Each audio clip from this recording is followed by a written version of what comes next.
Subscribe कीजिए learn basics को और बेल आइकन को दबाइए कुछ नया सीखने के लिए। तो फ्रेंड्स, एक बार फिर से आप सभी का बहुत बहुत स्वागत है। मैं हूं विश्व। तो आज के इस वीडियो में हम लोग जानने वाले हैं कि गूगल क्रोम को जब हम क्लोज करेंगे तो साइट डेटा और कुकीज ऑटोमेटिकली डिलीट हो जाए, वो कौन सा फंक्शन होता है, कैसे इस फंक्शन को हम इनेबल करते हैं। ठीक है।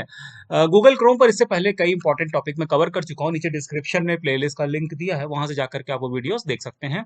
तो चलिए शुरू करते हैं आज का वीडियो। तो जैसा कि आप देख रहे हैं, गूगल क्रोम का पेज ओपन है। अब हमें सबसे पहले जाना है राइट हैंड साइड में, देखिए 3 डॉट आपको यहाँ ऊपर मिल जाएंगे। ठीक है, इस पर क्लिक कर दीजिए और नीचे हमें सेटिंग का ऑप्शन मिलेगा।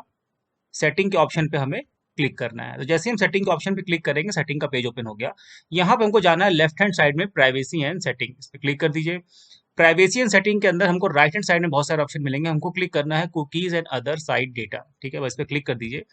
जब आप इस पे क्लिक करेंगे, स्क्रॉल डाउन यहाँ से करेंगे, तो यहाँ देखिए ये रहा वो ऑप्शन,